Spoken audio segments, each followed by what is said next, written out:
Assalamualaikum warahmatullahi wabarakatuh.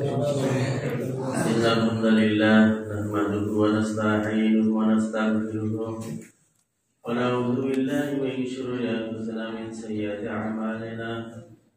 May yahdihillahu fala mudilla lahu wa may yudlilhu fala hadiya lahu. Wa asyhadu an la ilaha illallah wahdahu la syarika lahu wa asyhadu anna Muhammadan abduhu wa rasuluh. Khairul hadits kalamullah, khairul hadi hadi Muhammad sallallahu alaihi wasallam, wa syarrul umuri muhdatsatuha, wa kullu muhdatsatin bid'ah, wa kullu bid'atin dalalah, wa kullu dalalatin finnar. Alhamdulillah. সর্বপ্রথমে আমরা মহান রব্বুল আলামিনের কাছে শুকরিয়া আদায় করছি যে মহান রব্বুল আলামিন আমাদেরকে শীত মৌসুমেও শারীরিকভাবে মানসিকভাবে সুস্থ রেখেছেন এবং সুস্থতার সাথে সাথে দুনিয়ার ব্যস্ততা থেকে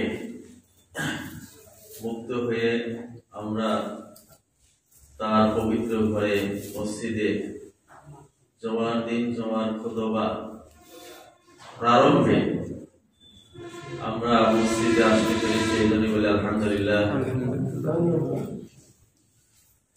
শত কোটি দরুদ সালাম জনাবে মুহাম্মদ সাল্লাল্লাহু আলাইহি ওয়াসাল্লাম আমাদের দয়ার নবী, প্রাণের নবী, জানের নবী, যিনি আমাদেরকে পথের দিশা দেখিয়ে গেছেন, সেই নবীর উপর দরুদ সালাম সাল্লাল্লাহু আলাইহি ওয়াসাল্লাম। আজকে আসলে হিসাব করলে দেখা যায় যে রমজান আর কতদিন, এটা জোবাদার সানি চলতেছে। এই চাঁদ ছাড়া দুইটা চাঁদ আছে, রজব শাবান। এই মাসের আছে 11 তারিখ, তাহলে দেখা যায় এই মাসের 20 আর আগামী মাসের 2 চাঁদ, তাহলে কিন্তু আর বেশি দিন নাই। সেই রহমতের মাস, বরকতের মাস, মাগফিরাতের মাস, কোরআন নাযিলের মাস, শবে কদরের মাস। সেই মাসে আমাদেরকে হায়াতে তাইবার সাথে মাসে রেখে এবং সেই মাসে ইবাদত করার তৌফিক চেয়ে আমরা দোয়া করি, সবাই বলেন আমিন। আজকে আমার ধারাবাহিক আলোচনা, গুরুত্বপূর্ণ আলোচনা, যে সারা জীবন আমরা নামাজ পড়লাম, সালাত পড়লাম, কিন্তু আসলে সালাত থেকে আমরা কি শিখলাম? এটাই আমার বক্তব্য, যে সালাত আমাদেরকে কি শিক্ষা দেয়। আমি এর আগে বলেছি যে সালাত মানে নামাজ পড়া হচ্ছে এক জিনিস কায়েমে আছে, কিন্তু আল্লাহ তো 82 জায়গায় কায়েমের কথা বলছে। আকিমুস সালাত, আকিম কামা ইয়াকুমু, ইকামা শব্দের অর্থ হচ্ছে প্রতিষ্ঠিত করা, খাড়া করা, দাঁড় করা। কায়েমের অর্থ যেটা পরিপূর্ণ অর্থে এসেছে, যে নামাজের আহকাম আরকান সহ সময় মতো জামাতের সাথে নামাজ পড়া, পাশাপাশি নামাজের মাধ্যমে আল্লাহ তাআলা দিতে চাওয়া শিক্ষা দিতে, আল্লাহ তাআলা নামাজের মাধ্যমে কিন্তু শিক্ষা দিতে চান। নামাজের মাধ্যমে আল্লাহ তাআলা দিতে চাওয়া, আল্লাহ তাআলা দিতে চাওয়া শিক্ষা। কি দিতে চাচ্ছেন আল্লাহ, কি শিক্ষা দিতে চাচ্ছেন, সেই শিক্ষাটা গ্রহণ করে ব্যক্তি জীবনে, পারিবারিক জীবনে, সমাজ জীবনে কাজ করা। এটাই হচ্ছে নামাজ কায়েম। কিন্তু আমরা অনেকে মনে করি যে জামাতের সাথে নামাজ আদায় করলেই মনে হয় নামাজ কায়েম হয়ে গেল। এটাই আমাদের ভুল ধারণা, এটাই আমাদের অর্থটা বুঝতে সমস্যা। নামাজ থেকে শিক্ষা নিয়ে ব্যক্তি জীবনে, সমাজ জীবনে যে কাজ করা, এইটা আমরা শিখতে পারি। যেহেতু পারি নাই, এইটা আমি এই জন্য গুরুত্বপূর্ণ মনে করছি যে কিছুটা হলেও একটু আলোচনা করা দরকার যে নামাজ থেকে আমরা কি কি শিক্ষা নেব। একটা হাদিস বলেছিলাম এর আগেও, কিন্তু ভূমিকায় বলা লাগবে। ইবনে মাসউদ রাদিয়াল্লাহু আনহু এই হাদিসটা আছে, কালা রাসূলুল্লাহ সাল্লাল্লাহু আলাইহি ওয়াসাল্লাম লা সালাতা লিমান লাম ইউতি সালাত। ওই ব্যক্তি তো নামাজই নাই, ওই ব্যক্তি নামাজই পড়লো না যে ব্যক্তি নামাজের অনুসরণ করলো না, নামাজের ইত্তেবা করলো না। আচ্ছা, এটা তো আসলে আমরা জানি যে আল্লাহ এবং রাসূলের ইত্তেবা করা লাগবে, আল্লাহ এবং রাসূলের ইত্তেবা করা লাগবে। আল্লাহ বলছে যে আল্লাহ এবং রাসূলের ইত্তেবা করো, অনুসরণ করো, তাহলে মহা সাফল্য পাবে। কিন্তু নামাজের আবার ইত্তেবা কিভাবে, নামাজের আবার অনুসরণ কিভাবে? এখানে বলা হয়েছে যে নামাজ যে শিক্ষাটা দিল সেই শিক্ষাটা বহন করো, সেই অনুযায়ী কাজ করো, তাহলেই নামাজের অনুসরণ করা। এটাই হাদিসের ব্যাখ্যা। আল্লাহ রাসূল বললেন তাআতুস সালাত, নামাজের আবার অনুগত, অনুসরণ কি, নামাজের আবার ইত্তেবা কি। আল্লাহ রাসূল বললেন মান তানহা আনিল ফাহশাল মুনকার, যে অশ্লীল ব্যবহার, খারাপ কাজ থেকে দূরে থাকে, এটাই নামাজের অনুসরণ। এটা আমি এর আগে বলছি, কিন্তু ভূমিকায় বলছি। এই জন্য আমরা নামাজের অনুসরণ করি। নামাজের অনুসরণ, নামাজ কি শিক্ষা দেয় এইটা আবার আমাদের জানা লাগে। এটা যদি না জানি তাহলে কিন্তু নামাজের অনুসরণ হবে। নামাজের শিক্ষা, আমি আজকে যে নামাজের দুই ধরনের শিক্ষা বলেছিলাম, এটা অনুষ্ঠান থেকে শিক্ষা, অনুষ্ঠান, এই শিক্ষা আমি গত সপ্তাহে একটু বলেছি। অনেক শিক্ষা আছে, অত আমি শিক্ষা যাব না। নামাজের শিক্ষার মধ্যে রয়েছে যে সাম্য প্রতিষ্ঠিত করা, এরপরে অনুষ্ঠান থেকে যে শিক্ষা, আমরা মসজিদে আসি, নামাজ সাম্য শিক্ষা দেয়। ছোট বড়, ধনী দরিদ্র, মানে রাজা প্রজা, সবাইকে এক কাতারে নিয়ে আসে নামাজ। এটা নামাজ আমাদেরকে শিক্ষা দেয় যে মসজিদে কোনো ছোট বড় নেই, মসজিদ ধনী দরিদ্র নাই, রাজা প্রজা নাই। মসজিদে যারা আসবে, প্রথম কাতারে যে আসবে তারই অধিকার। এমন না যে এই ধনীরা সামনে দাঁড়াও, গরিবরা পিছনে দাঁড়াও, এরকম কথা আছে? কোনো কথা নেই। তাহলে এটা একটা শিক্ষা। নামাজের সমাজবদ্ধ ভাবে বসবাসের শিক্ষা দেয়, নামাজের নেতৃত্ব শিক্ষা দেয়। একজন ইমাম থাকে, যে নেতা, তার জনগণ তার নেতৃত্বে নামাজ পড়ে, এরকম অনেক শিক্ষা। এই অনুষ্ঠানের শিক্ষা অনেক। একজনের মধ্যে দয়াদ্র, ভালোবাসা, পরিচিতি, এগুলি শিক্ষা দেয়। এই যে আমরা এক সপ্তাহ পর হলেও নামাজে আসছে, অনেক লোক আসছি এলাকাতে, মসজিদে দেখা সাথে সালাম কালাম হচ্ছে, মত বিনিময় হচ্ছে, এরকম অনেক শিক্ষা আছে। এর সাথে ঈদের নামাজ আরো শিক্ষা দেয় যে একটা এলাকা সব লোক একতাবদ্ধ হয়ে, এরকম অনেক শিক্ষা আছে নামাজে। ঈদের শিক্ষাগুলো তো আমরা নিতে পারি না। যাই হোক, আজকে আমি যে শিক্ষার কথা বলবো, পঠিত বিষয় শিক্ষা। নামাজে আমরা যা পাঠ করি, এখান থেকে কি শেখা? নামাজে আল্লাহ রাব্বুল আলামিন আমাদেরকে নামাজ শুরু থেকে শেষ পর্যন্ত কি কি পড়তে বলেছে। আচ্ছা, আমাদের বিবেক কি বলে যে আল্লাহ তাআলা এগুলি কেন পড়তে বললো? বিবেক কি বলে? এর উদ্দেশ্য নাই পড়ার। আল্লাহ বললো এইগুলি পড়ো নামাজের মধ্যে, রুকু করো, সিজদা করো, কিরাত করো, তাসবিহ করো, দোয়া করো। কেন পড়তে বললো? আল্লাহ তাআলা আমাদেরকে দিয়ে নামাজে দাঁড় করিয়ে কিছু আমাদের মধ্যে কিছু স্বীকৃতি দিবেন, স্বীকারোক্তি দিবেন, অঙ্গীকার দিবেন, জবানবন্দি দিবেন। দেবান্দা, তোমরা যে আমার ইবাদত করবে, আনুগত্য করবে, আমার হুকুম যে মেনে চলবে, আমার নিষেধ থেকে যে বিরত থাকবে, নামাজের দাঁড়িয়ে আগে একটু অঙ্গীকার দাও। নামাজের দাঁড়িয়ে আগে অঙ্গীকার দাও যে আল্লাহ, আমি তো নামাজে দাঁড়িয়ে অঙ্গীকার দিলাম, নামাজের মধ্যে যা যা বললেন নামাজের বাইরে চাইতে করব। এটাই নামাজের বড় শিক্ষা। নামাজে কি বললাম, নামাজে কি বললাম, এটা আমরা আমাদের জানতে হবে যে আমি নামাজে কি বলে গেলাম।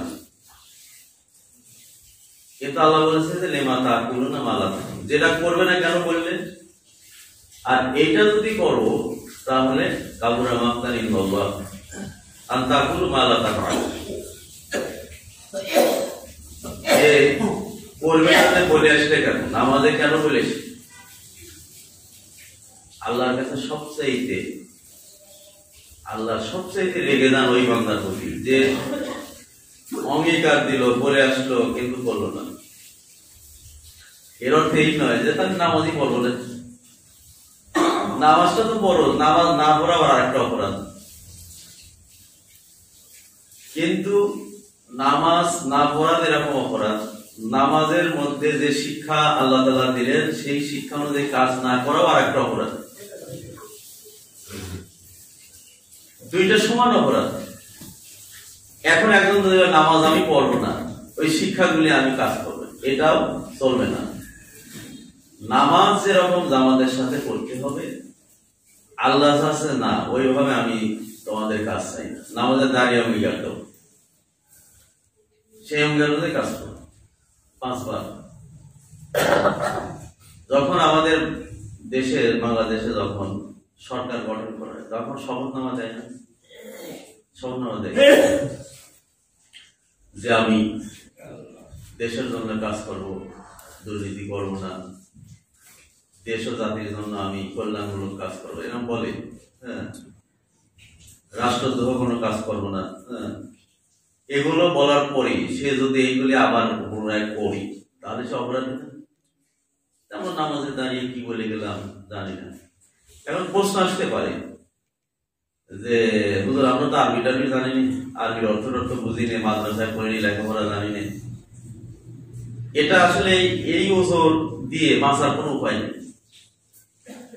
এটা সহজ উপায় যে ব্যাখ্যায় তাফসীরে এভাবে একটা উদাহরণ দেওয়া হয়েছে যে আসলে একজন মানুষ লেখাপড়া জানে মানে অশিক্ষিত, লেখাপড়া জানে না, 1 থেকে সে 100 গুনতেও পারে না, অথবা গুনতে পারে লিখতে পারে না। তাকে যদি বলা হয় যে 50 লেখো, লিখতে পারে, এরকম লোক নেই। কিন্তু তাকে যদি আপনি 50 টাকার নোট দেন, সে কি চেনে না? চেনে তো, যে তো 50 টাকার নোট। তাকে যদি 50 টাকার নোট দিয়ে বলেন যে এটা 20 টাকার নোট, সে কি মানবে? কেন মানবে না? সে তো লেখাপড়াই জানে না, এখানে 50 তো লিখতেই জানে না। তাহলে সে কি করে ছিল? এখানে বলা হচ্ছে এই যে এখন আরবি না জানো, মাদ্রাসায় না পড়ুক, কিন্তু যেটা আমাদের পড়লো সে একজন আলেমের কাছে শুনে নিবে যে ভাই হুজুর এটাতে পড়লেন, এটা বাংলাটা একটু বলেন তো দেখি। বাংলাটা শুনে সে ওইটাই মুখস্থ করবে, মনে রাখবে। যখনই সে আরবি পড়বে সে তো জানে যে এই আরবি পড়তেছে, আরবির অর্থ আমি না জানি, কিন্তু এটার বাংলা এইটা আমি তো হুজুরের কাছে শুনেছি। কারণ এই যে 50 টাকার নোট, সে কিন্তু প্রথমে কিন্তু একজনের কাছে শুনেছে যে ভাই দেখেন এরা কয় টাকার নোট, এটা 50 টাকার নোট। ওই দিন থেকেই সে 50 বলা শিখে গেছে। কিন্তু সে 50 লিখতে পারে, ওর লেখা আছে 50, কিন্তু সে লিখতে জানে না। আমাদেরও ঠিক তাই, যে আমরা কোরআনে মানে নামাজের মধ্যে যা পড়ছি, এখন যেন সূরা ফাতিহা প্রত্যেক রাকাতে পড়তে হয়। আমরা কি যারা বাংলা জানি, আমি না জানি, বাংলা জানি, বাংলা তো যারা জানি তারা তো বই মানে কোরআনের মধ্যে তো আমরা বাংলাটা পড়তে পারি, যে আরবিটুক না জানেন, নিচে তো বাংলা কি লেখছে এটা তো জানি, অথবা একজন হুজুরের কাছে আমরা শুনে নিতে পারি। তাহলে যদি এরকম হয়, তাহলে যখন আমি সূরা ফাতিহা পড়বো, ওই যে বাংলাটা আমি জানি যে এটার অর্থ, এই জন্য কোন সুযোগ নাই যে লেখাপড়া জানি না, আরবি জানি না, কি করে বলবো। এই জন্য আমাদের জানা দরকার। আমি আজকে শুরু করব। আমি বলেছি যে নামাজের মধ্যে 4টা শিক্ষা আছে, 4 প্রকার শিক্ষা আছে। 1 নম্বর আছে তাসবিহ তাহলিল, মানে আল্লাহর প্রশংসা, আল্লাহর গুণ কীর্তনমূলক কিছু শব্দ আছে। আর একটা আছে সূরা ফাতিহা থেকে আলাদা একটা শিক্ষা আছে। আর একটা আছে কোরআন তেলাওয়াত। কোরআন তেলাওয়াতকে সূরা ফাতিহার মানে একটা কোরআন তেলাওয়াত ফরজ করে দেওয়া আছে, যে আয়াতটা আমরা পড়লাম, যে সূরাটা পড়লাম, এই সূরাটার অর্থ আমরা জানা লাগে। 4 নম্বর নামাজের মধ্যে দোয়া আছে, দোয়া থেকে শিক্ষা, দোয়া আছে। আমি শুরু করবো যে নামাজ প্রথম শুরু করতে হয় কি দিয়ে? নামাজের শুরু কিন্তু তাকবীরে তাহরিমা, সেটা হচ্ছে কি আল্লাহু আকবার বলে নামাজ শুরু, কিন্তু শেষ করতে হয় আসসালামু আলাইকুম বলে। তাহলে নামাজের সীমা কিন্তু এখন আমাদের সমাজে আছে জায়নামাজের দোয়া আছে, কিন্তু এই জায়নামাজের দোয়া বলতে কোনো হাদিস নেই, জায়নামাজের কোনো দোয়াও নেই। কিন্তু জায়নামাজের যে দোয়াটা আমরা পড়ি, সেটা কিন্তু জায়নামাজের দোয়া না, এটা একটা সানা। আজকে একটু ভালো করে শুনবেন, যে তাহলে আমরা তো এটা জায়নামাজের দোয়া হিসেবে ব্যবহার করতেছি, কিন্তু এটা কিন্তু জায়নামাজের দোয়া না। আল্লাহ রাসূল নিয়ত করতেন মনে মনে, নিয়ত করা ফরজ, এই নাওয়াইতু বলতেন না। আসলে নিয়ত পড়তে হয় না। যদি আপনি নাওয়াইতু বলেন, তাহলে নিয়ত পড়তেছেন। নিয়ত করা মানে অন্তরে ইচ্ছা করা, আমি কি নামাজ পড়তেছি, কয় রাকাত পড়তেছি, এটা মনে মনে ধারণা করে। এই নিয়ত করে আল্লাহু আকবার বলতেন, হাত তুলে নামাজ শুরু করতেন। তারপর আল্লাহু আকবার বলে সানা পড়তেন। সানা কিন্তু 2টা। প্রথম সানা হচ্ছে সুবহানাকা আল্লাহুম্মা ওয়া বিহামদিকা ওয়া তাবারাকা ইসমুকা ওয়া তাআলা জাদ্দুকা ওয়া লা ইলাহা গায়রুক, এটা হলো সানা, এটা হলো প্রথম সানা। এরপরেই আল্লাহ রাসূল পড়তেন, হাদিস আছে, ইন্নী ওয়াজজাহতু ওয়াজহিয়া লিল্লাযী ফাতারাস সামাওয়াতি ওয়াল আরদ হানিফা ওয়া মা আনা মিনাল মুশরিকিন। মনে হয় মতন শুনলেন নাকি? তাহলে জায়নামাজের দোয়া কিন্তু এটা, জায়নামাজের কোনো দোয়া নেই। নাওয়াইতু যেরকম বানানো, জায়নামাজের দোয়াটাও বানানো। যাই হোক, তাহলে এই যে দোয়াগুলি পড়লাম, সানা পড়লাম, 2টে সানা পড়লাম, এর অর্থটা জানা লাগবে না। সারা জীবন অর্থ না জানাই তো পড়ে গেলাম। অর্থ মারাত্মক, যে এই সানা থেকে আমি কি শিখলাম।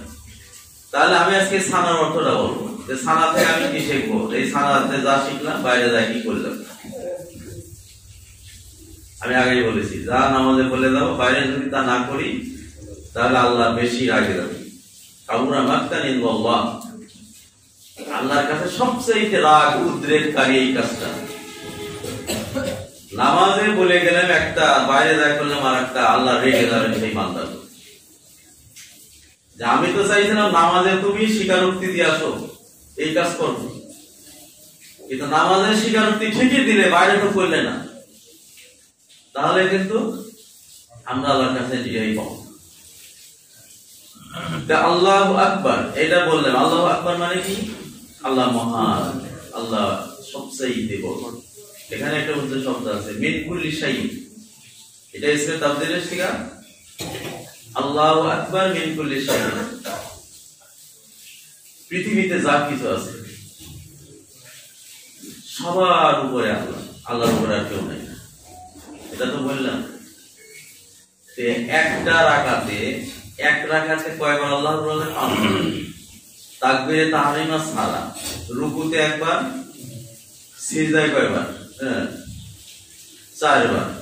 যাওয়া একবার, উঠে একবার, যাওয়া একবার, উঠে একবার, 5 বার তাকবীর করে আল্লাহু আকবার। তাহলে 4 রাকাত হলে 20 বার। তাহলে এই যে 21 বার শুরু একবার, তাহলে 4 রাকাত নামাজ আপনি আল্লাহু আকবার 21 বার বললেন, কিন্তু আপনি কিন্তু প্রথমেই স্বীকৃতি দিলেন আল্লাহ পৃথিবীর সবচাইতে তুমি বড়, এর তোমার উপরে আর বড়। এই বড় বলতে কোন দিকে? যে আমার হায়াতের মালিক, মৌতের মালিক, আমার রিজিকের মালিক, কিন্তু পৃথিবীতে আল্লাহকে ছাড়া আমি ভয় করবো না। কিন্তু দেখা যাচ্ছে যে বলে গেল আল্লাহ তুমি সবচাইতে বড় নামাজের ভিতরে, কিন্তু পরে দেখলাম যে কাজে দেখা যাচ্ছে আল্লাহ বড় না। নাউযুবিল্লাহ। অনেক ক্ষেত্রে আল্লাহকে ছোট করি এবং আল্লাহর চেয়ে অনেক কিছু বড় বানা দিই, তাহলে হলো না। তাহলে আল্লাহু আকবার বলে আমি স্বীকৃতি দিলাম যে নামাজের মধ্যে আল্লাহ সবচেয়ে বড়। আমি উদাহরণ দিয়েছিলাম গত জমাতে যে কাঠগড়ায় দাঁড়িয়ে আগে হলক পড়ালেন না, আল্লাহ তাআলা আমাদের হলক পড়াচ্ছে, এই নামাজে দাঁড়াও, নামাজে দাঁড়িয়ে তুমি বলো এই কাজ করবো। কিন্তু সমস্যাটা কোথায়? নামাজে যা পড়ি তা তো অর্থ জানিই না। আপনি যদি জানতেন তাহলে পরে আপনার মধ্যে ভয় হতো যে নামাজে কেবলই বলে ইসলাম তো এইটা, আর এর বিপরীত কেন করি? না জানার কারণে এই ভয়টা নেই। তো যাই হোক, আমরা কি আল্লাহকে সবচেয়ে বড় করে দেখবো, যে ছোট করবো না। আমি শুরু করব সানার অর্থটা। সুবহানাকা, সুবহানাকা অর্থ কি? এটা এখানে শব্দ কিছুটা উজ্জ্ব আছে যে মুফুলি বিয়ের ফেলকে বিলোপ করা উচিত। আসলে এর পূর্বে একটা শব্দ সাব্বাহাতু সুবহানাল্লাহ, হে আল্লাহ তুমি পবিত্র। নামাজে আল্লাহু আকবার, আল্লাহ তুমি সবচেয়ে বড় বলে সারি বলতেছি যে আল্লাহ তুমি পবিত্র। আচ্ছা, কি থেকে পবিত্র? শিরক থেকে পবিত্র। তুমি সকল প্রকার শিরক থেকে তুমি পবিত্র। আপনি বলে গেলেন নামাজে আল্লাহ তুমি সকল প্রকার শিরক থেকে পবিত্র, কিন্তু নামাজ পড়ে যে আপনি শিরক করতেছেন, কথাটা আপনার মিল হইল? কোনো মিল নাই। আর শিরক কাকে বলে এটা তো আমরা জানা দরকার, তাই না? আমরা তো অনেক ওয়াজ করছি শিরক কাকে বলে। আল্লাহর সমকক্ষ কাউকে মানানো, অথবা আল্লাহর যে এককভাবে আল্লাহ যে দায়িত্ব রেখে দিয়েছেন সেই দায়িত্ব আরেকজন মাখলুকের মধ্যে দেওয়া, এটাই শিরক। আমি মাঝে মাঝেই বলি যে যারা মাজারে যান তারা শিরকে জড়ায় যাবে। বলছে যে আল্লাহ তুমি সকল প্রকার শিরক থেকে পবিত্র, অংশীদার করে দাও আল্লাহর সঙ্গে। এটা কিন্তু আমরা ব্যাখ্যা করতে গেলে একটা শব্দ নেই, কিন্তু একটা জমা শেষ। এখন শিরকের অর্থ যদি করতে দিই, 104 প্রকার শিরক আছে। এখন 104 প্রকার শিরকে যদি বর্ণনা করতে দেওয়া যায়, তাহলে এক জমা কে 4 জমা শেষ হয়ে যাবে। আমরা ছোটখাটো কিছু কিছু বিষয় জানি। শিরক যেরকম ধরেন যে আমরা মাজারে যাই, আসলে আমার বিপদ আপদে উদ্ধারকারী একমাত্র আল্লাহ। বান্দাকে বিপদে উদ্ধারকারের ক্ষমতা একমাত্র আল্লাহকে দেবে। কিন্তু আমি নামাজ পড়ে যে বলে গেলাম যে সকল প্রকার শিখতে পবিত্র, কিন্তু মাজারে যায় যে শুয়ে আছে তার তো কোনো অপরাধ নেই, সে একজন আল্লাহ লোক, ঠিক আছে না? সে কি বলেছে আমি মরার পর আমার কাছে যায় তোমরা চাবে আমি দিতে পারবো? সে তো বলে দেয় নাই। কিন্তু আমি যাই তার কাছে যাচ্ছি, বাবা দাও, সন্তান দাও, চাকরি দাও, বিপদ থেকে উদ্ধার করো। এইরকম শিরক যারা করে তার ঈমান নষ্ট হয়ে যাবে। আমল তো দূরে থাকে, ঈমান নষ্ট হয়ে যাবে, আবার কালেমা পড়ে মুসলমান হতে হবে। এজন্য শিরক করা যাবে না। আমরা বললাম নামাজে যে আল্লাহ তুমি সকল প্রকার শিরক থেকে পবিত্র, সুবহানাল্লাহ ওয়া বিহামদিকা। এবং পৃথিবীতে যত প্রশংসা সব তোমার জন্য প্রশংসা। এই হামদুন শব্দের অর্থটা হচ্ছে, এই হামদুনটা হচ্ছে আম শব্দ। হামদুনের মধ্যে দুইটা অর্থ আছে, মাদহুন আর শুকর। মাদহুন আর শুকর, প্রশংসা আর শুকরিয়া। এই মাদহুন মানে প্রশংসা করা, কিন্তু মাদহুন মানেও প্রশংসা, হামদুন মানেও প্রশংসা। এই হামদুন শব্দটা একমাত্র আল্লাহর জন্য খাস। এখন কোন মানুষের প্রশংসা করতে যায় হামদুন শব্দ ব্যবহার করা যাবে না, মাদহুন শব্দ ব্যবহার করা যেতে পারে, আর শুকরুন শব্দ ব্যবহার করা যেতে পারে, শুকরিয়া। মাদহুন শব্দের অর্থ হচ্ছে যে প্রশংসা করে একজনের। আল্লাহ তাআলা আমাদের কাছে প্রশংসার দাবিদার। আমরা আল্লাহকে প্রশংসা করব, যে সকল জিনিসের এই প্রশংসা কিসের জন্য করব? পৃথিবীতে আল্লাহ আমাদেরকে নিয়ামত দিয়েছে, নিয়ামতের প্রশংসা। এই জন্য আমরা খাবার খেয়ে বলি আলহামদুলিল্লাহ। এই যে খাবারটা খেলাম, আল্লাহ আমাকে খাওয়াইছে, এই নিয়ামতটা খেলাম, কে দিয়েছে? আল্লাহ। একটা নিয়ামত কি কোনো আমরা সৃষ্টি করতে পারবো, তৈরি করতে পারবো? কোন সারা পৃথিবীর বিজ্ঞানী যদি মনে করে একটা চাউল বানাবো, পারবে? পারবে। কিন্তু আমরা আল্লাহ নিয়ামত গুলি খাচ্ছি।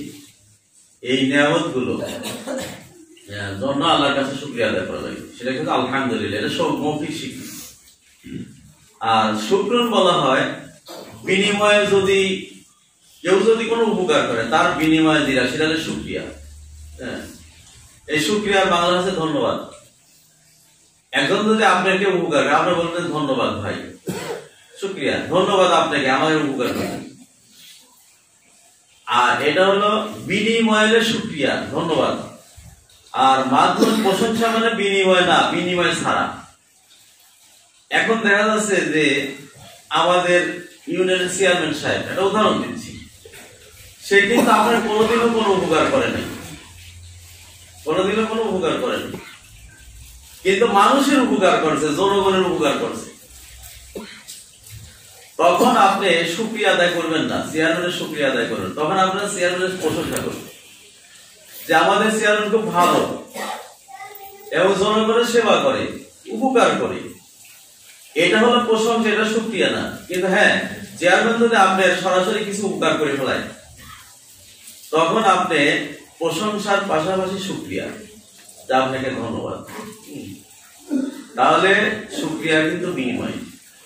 আল্লাহ কিন্তু দুইটারই অংশীদার, দুইটারই অংশীদার। যে আমি নামাজে দাঁড়িয়ে বলে গেলাম যে আল্লাহ তুমি সর্ববিষয়ের প্রশংসা, তুমি আমাকে খাওয়াইলে, তোমার আমাকে উপকার করিস, আল্লাহ তুমি আমার ধন সম্পদ দিছ, টাকা পয়সা দিছ, জমি জমা দিছ, যত সম্পদ দিছ, এর জন্য আল্লাহ তোমাকে শুকরিয়া। আর তুমি যেগুলো আমাকে দাও নাই, পৃথিবীটা এত সুন্দর করে সৃষ্টি করেছ, অন্য মাখলুককে তুমি দিয়েছো, এর জন্য তো আল্লাহ তোমার প্রশংসা। তাহলে কিন্তু আমরা এই জন্য তাফসিরে বলা হয়েছে যে যদি আলহামদুলিল্লাহ বলা হয়, দুইটা একসাথে আদায় হয়ে গেল, সুবহানাল্লাহ। এই জন্য আল্লাহ তাআলা বিনিময় ছাড়াও আমাদের প্রশংসার দাবিদার, আবার বিনিময়ের জন্য আমাদের প্রশংসার দাবিদার। তাহলে আমরা কিন্তু প্রশংসা করতে জানি না, পারি না। এই জন্য আমরা নামাজে দাঁড়িয়ে বলে যে সকল প্রশংসা আল্লাহ তোমার জন্য, পৃথিবীতে কারোর জন্য প্রশংসা নেই। কিন্তু আমরা নামাজে থেকে যা বলি তা পাই। সুবহানাকা আল্লাহুম্মা ওয়া বিহামদিকা ওয়া তাবারাকা ইসমুকা, আল্লাহ তোমার নামেই তো বরকত, সকল বরকত কার নামে? তোমার নামে। এটা বিশ্লেষণ ব্যাখ্যা করার আর সময় নাই, ঘন্টা বেজে গেছে। তাহলে আল্লাহর নামে বরকত, কিন্তু বলে গেলেন তো আল্লাহ তোমার নামেই সকল বরকত, কিন্তু নামাজ পড়ে যে কি তাই করি? বরকত তো তখন অন্য অনেক দিক খুঁজি।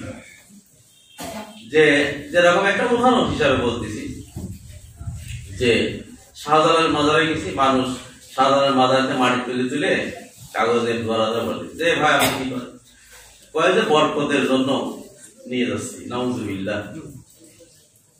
আপনি নামাজ পড়েন নাই, সানা পড়েন নাই, সকল বরকত আল্লাহর নামে, তারপরে মাটি নিচ্ছেন কেন? তাহলে আপনার নামাজ পড়া এবং অঙ্গীকার দেওয়া, স্বীকারোক্তি দেওয়াটা ঠিক হয় নাই। আপনার ঠিক হয় নাই, কারণ আপনি হয়তো নামাজের অর্থটা জানেন না, এই সানার অর্থটা আপনি জানেন। আপনি বললেন যে সকল বরকত, আল্লাহ রাসূল বললেন যে লিকুল্লি যুবালি লাম ইয়াবদা বিসমিল্লাহ ওয়া হুয়া আবতার।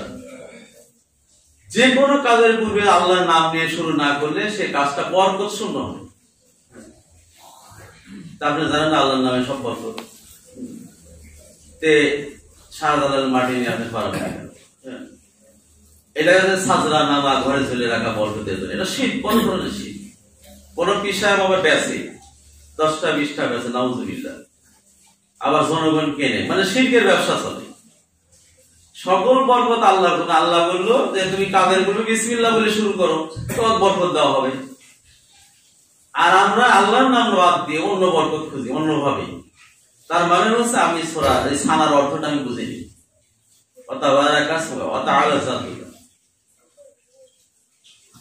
যত গৌরব সম্মান মর্যাদা আল্লাহ সব তোমার, পৃথিবীতে কারোর কোনো গৌরব মর্যাদা সম্মান নাই। এটা আমি স্বীকৃতি দিলাম নামাজের মধ্যে। ওয়ালা ইলাহা গায়রুকা, ব্যাখ্যা করার সময় নেই, শেষ। ওয়ালা ইলাহা গায়রুকা, হে আল্লাহ আমি এই যে নামাজে দাঁড়িয়ে সানার মধ্যে আমি স্বীকৃতি দিলাম তুমি ছাড়া আর কোনো আমার উপাস্য নাই, এবং যত ইবাদত তোমার করব, দাসত্ব গোলামি একমাত্র তোমার করব। এই যে নামাজের মাধ্যমে আমি স্বীকৃতি দিয়ে গেলাম যে আল্লাহ এই নামাজের মাধ্যমে স্বীকৃতি দিলাম তোমার দাসত্ব করবো আমি, এই নামাজের বাইরে যত যা কিছু করবো তোমার দাসত্ব গোলামি করবো। এই দাসত্ব গোলামি কাকে বলা হয়? যে আল্লাহ যেটা খরচ করেছে আমাকে যেটা ফরজ হিসাবে ওয়াজিব হিসাবে দায়িত্ব সেটা আমি করবো, যেটা আমার জন্য হারাম করেছে অবৈধ করেছে সেটা আমি করবো না। এটার নামই হচ্ছে দাসত্ব। নামাজে কিন্তু বলে গেলাম যে আল্লাহ নামাজে আমি স্বীকৃতি দিয়ে গেলাম, নামাজের বাইরে কিন্তু তোমার হুকুম ছাড়া আমি চলবো না। কিন্তু নামাজের বাইরে আসি কিন্তু আমরা চলি অন্যজনের হুকুমে চলি, ঠিক আছে? হালাল হারামের কোনো তমিজ নেই। যে আল্লাহ এটা হারাম করেছে আমি করতেছি, অথচ নামাজে বলেছি। যাই হোক, আমি বলেছি যে নামাজের মাধ্যমে আল্লাহ আমাদেরকে দিতে চাওয়া শিক্ষা গ্রহণ করে নামাজের বাইরে ব্যক্তি জীবনে, সমাজ জীবনে, পারিবারিক জীবনে কাজ করার নামই হচ্ছে নামাজের শিক্ষা। অথচ আমরা নামাজ থেকে শিক্ষা নিতে পারিনি। এই সানার ব্যাখ্যা, এক একটা শব্দ ব্যাখ্যা করলে একটা সময় লেগে যাবে, কারণ এই বরকতের তো অনেক অর্থ আছে। এখন আমরা যদি প্রশ্ন ভাই বরকত কাকে বলে, বরকত অর্থ কি, আমরা অনেকেই জানি। আমরা সাধারণত দূরে থাক, আমি অনেক বড় বড় আলেম ওলামাদেরকে বলেছি যে হুজুর বরকত শব্দের অর্থ কি, বলতে পারেনি। এই আমি দামি নিয়ে কিছু বলি, কিন্তু এগুলি পড়াশোনা করতে হয়, অনেক ব্যাপক পড়াশোনা করতে হয়। বরকতটা যে আমি এর একদিন বরকতের অর্থ করেছি।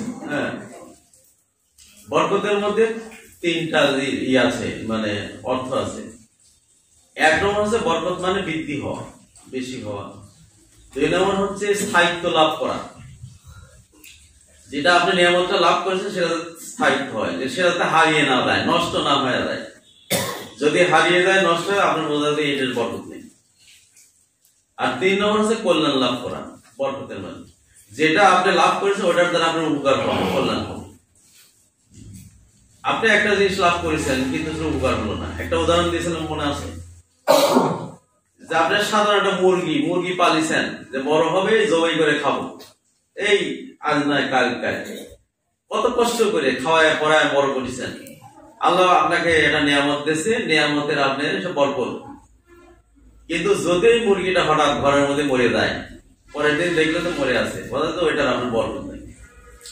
যদি এই মুরগিটা খেয়ে আপনি যদি লাভবান হতে পারতেন, বুঝতেন যে ওই মুরগির মধ্যে আপনার বরকত আছে। তাহলে বরকত শব্দের অর্থ 3টা, মানে নিয়ামত বেড়ে যাবে, বৃদ্ধি হবে, 1 নম্বর। 2 নম্বর হচ্ছে নিয়ামতটা স্থায়িত্ব লাভ করবে, আপনার নিয়ামতটা নষ্ট হবে না। 3 নম্বর ওই নিয়ামতের দ্বারা আপনি উপকার পাবেন। একটা ছেলে আপনার হচ্ছে নিয়ামত, এই ছেলের দ্বারা আপনার কোনো উপকার হলো না, আপনার ছেলের মধ্যে কোনো বরকত নেই। এই জন্য আল্লাহ রাসূল দোয়া করতেন, বারাকাল্লাহু লানা ওয়া লাকুম।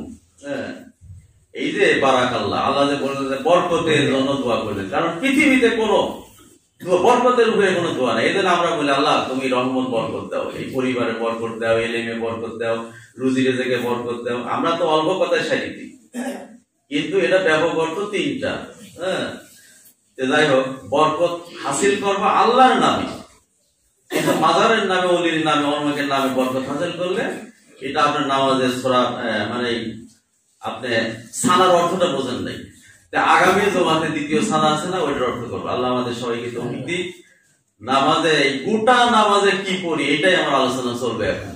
হ্যাঁ, এখান থেকে কি শিক্ষা নেওয়া হয়, এই শিক্ষা যদি না নিতে পারেন, 80 বছর যদি আপনার নামাজ পড়েন, তাহলে নামাজ কাজে লাগবে না। কারণ গত জমায় তো বলেছি, আল্লাহ আমাদের সবাইকে তৌফিক দিক। আমরা যেন নামাজের মাধ্যমে আল্লাহ রাব্বুল আলামিন আমাদের দিতে চাওয়া শিক্ষা গ্রহণ করে ব্যক্তি জীবন, পরিবার জীবন, সমাজ জীবনে কাজ করা, এর নামই হচ্ছে নামাজ কায়েম। আর তা না পারলে নামাজ পড়েন আপনি, জামাতে দেখলে নামাজ পড়া কায়েম হয় না। এই বলে আমি আমার বক্তব্য শেষ করছি। আসসালামু আলাইকুম ওয়া রাহমাতুল্লাহি ওয়া বারাকাতুহু।